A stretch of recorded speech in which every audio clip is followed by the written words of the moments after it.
Welcome. This is Radio Pras.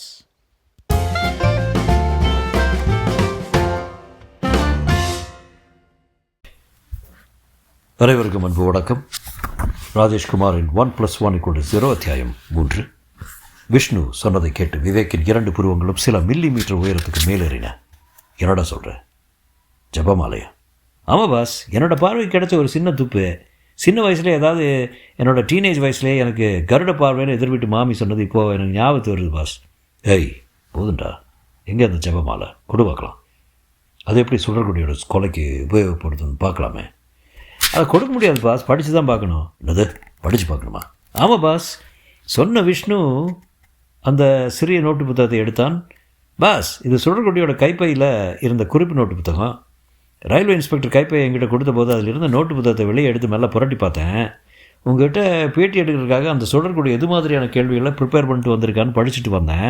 அதில் ஒரு கேள்வி அப்நார்மலாக இருந்தது பாஸ், அது நீங்களே படித்து பாருங்கள் சொன்ன விஷ்ணு அந்த சிறிய நோட்டு புத்தகத்தை பிரித்து வரிசையாக எழுதப்பட்டிருந்த கேள்விகளில் ஒரு கேள்வியை சுட்டி காட்டினான். விவேக் பார்த்தான், வாய் விட்டு மெல்ல படித்தான்.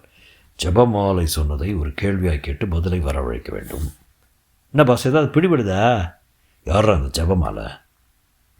பாஸ், பொதுவாக கிறிஸ்தவ பெண்கள் தான் ஜபமாலைன்னு பேர் வச்சுக்குவாங்க.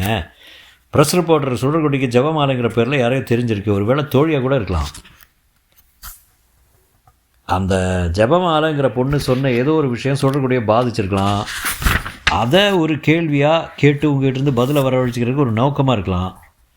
விவேக் மௌனமாக சில வினாடிகள் செலவழித்து அந்த நோட்டு புத்தகத்தில் எழுதப்பட்டிருந்த எல்லா கேள்விகளையும் படித்துவிட்டு சற்று தள்ளி நீர் நிரம்பிய விழிகளுடன் இருந்த மீனலோசனியிடம் வந்தான். மேடம், அவள் கண்களை துடைத்து கொண்டு என்ன என்பது போல பார்த்தாள்.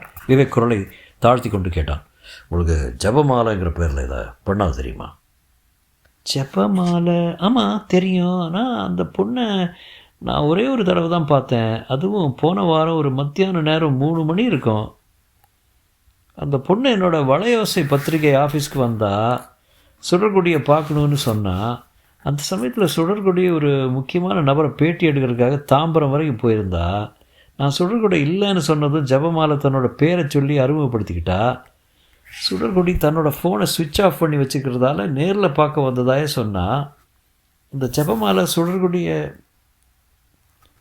நீங்கள் சொல்லுங்கள், எதுக்காக பார்க்க வந்தாலும் கேட்கலையா மேடம்? கேட்டேன். அதுக்கு அவள் ஏதோ ஒரு மழுப்பலான பதிலை சொன்னா. நானும் பெருசாக ஆர்வம் காட்டல. நாளைக்கு காலையில் வர்றதா சொல்லிட்டு கிளம்பிட்டா என்று சொல்லி பேச்சை நிறுத்திய மீனலோசனி சற்றே பயத்தோடு கேட்டான்.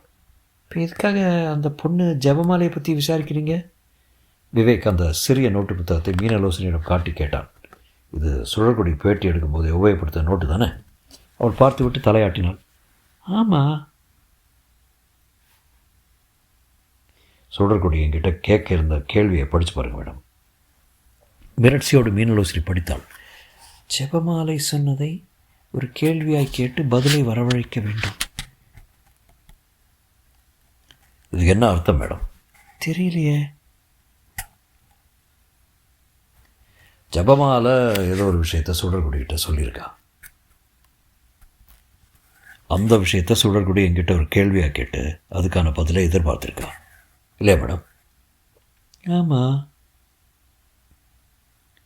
அது ஏன் ஒரு பிரச்சனைக்குரிய விஷயமா இருக்கக்கூடாது? இந்த கேள்வியை ஜபமாலை கிட்ட தான் கேட்கணும். அந்த பொண்ணோட ஃபோன் நம்பர் கிடைச்சா போய் பார்த்துடலாமே.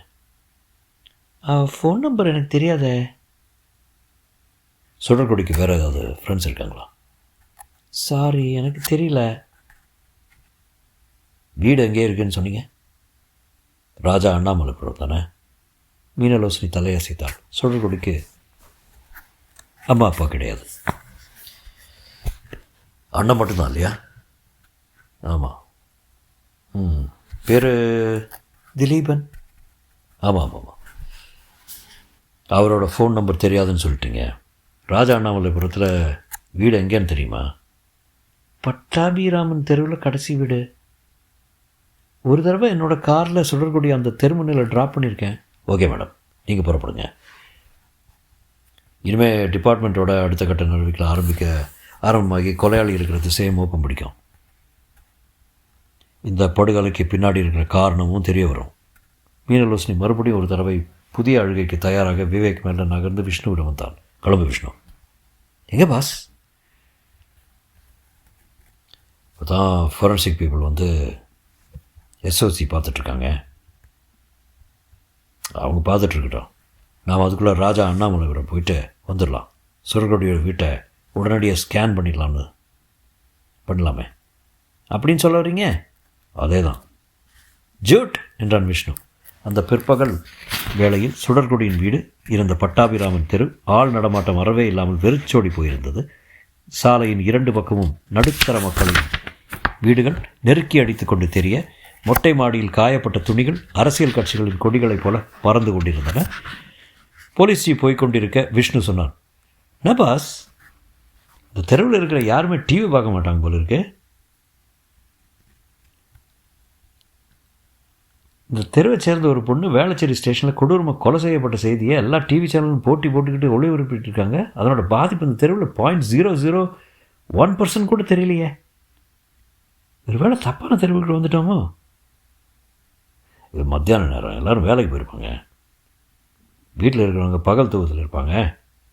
கடைசி வீட்டுக்கு முன்பாய் போய் ஜீப் நின்றது. விவேக்கும் விஷ்ணுவும் கீழே இறங்க வாசற்படியில் உட்கார்ந்து செல்ஃபோனை நோண்டி கொண்டிருந்த அந்த நபர் போலீஸ் ஜீப்பை பார்த்து பயத்தோடு எழுந்து நின்றார். விவேக் கேட்டான், சுடர்கொடியோட வீடு இது தானே? இது இல்லை சார், எதிர்த்தாப்பில் இருக்கிற வீடு. விவேக் திரும்பி பார்த்தான். வீடு பூட்டப்பட்டு கதவில் பெரிய மஞ்சள் நிற பூட்டு ஒன்று மத்தியான வெயிலில் பளபளப்பாய் மின்னியது. வீடு பூட்டி இருக்கு?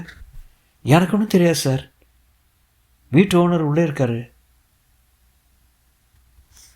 அவர் கேட்ட விவரம் தெரியும் என்று சொன்னவர் வீட்டுக்குள் திரும்பி பார்த்து, முத்துராஜண்ணே கொஞ்சம் வெளியே வாங்க என்று குரல் கொடுத்தார். அடுத்த சில வினாடிகள் அந்த முத்துராஜ் பளிரென்று வெள்ளை சட்டும் வேஷ்டியிலும் வெளியே வந்தார். முன்பக்கம் வழுக்கை, பின்பக்கம் தலையில் மிச்சம் இருந்த நரைமுடி சமீபத்தில் அடித்த டையின் காரணமாக வயதை குறைத்து காட்ட முயற்சி செய்து தோற்றும் போயிருந்தது.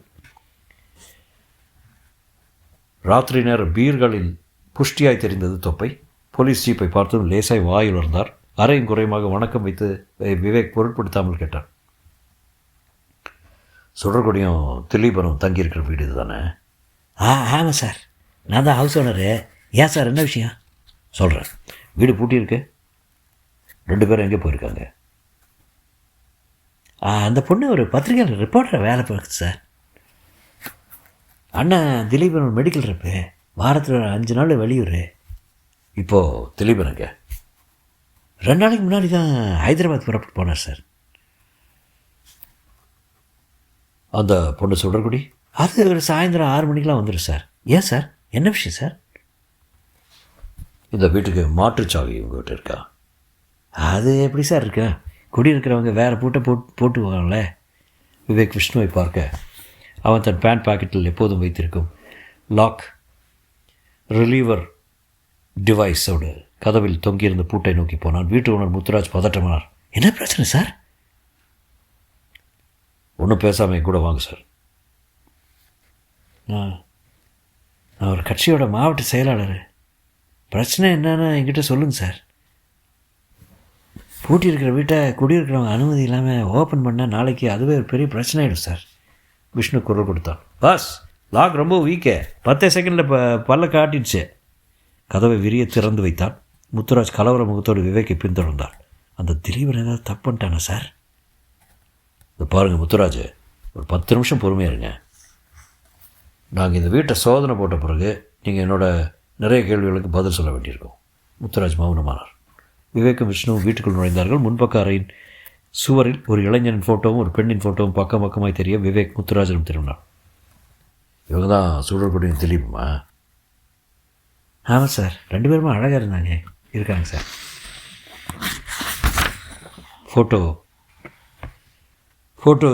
Photogenic face. மொத்தம் எத்தனை ரூமு? விவேக் உள்ளே போய்கொண்டே கேட்டான். 4 சார். வாடகை எவ்வளவு? 15,000 சார். விவேக் இடது பக்கமாக நடந்து அந்த சாத்தியிருந்த அரைக்கதவை தள்ளினான். பார்வை உள்ளே போக விவேக்கின் உடம்பு ஒரு மெலிதான நடுக்கத்துக்கு உட்பட்டது. ஒரு ஸ்டூல் கீழே கவிழ்ந்து கிடக்க திலீபன் தூக்கு கயிற்றில் ஒரு நேர்கோடாய் சலனமில்லாமல் தொங்கிக் கொண்டிருந்தான். தொடரும்.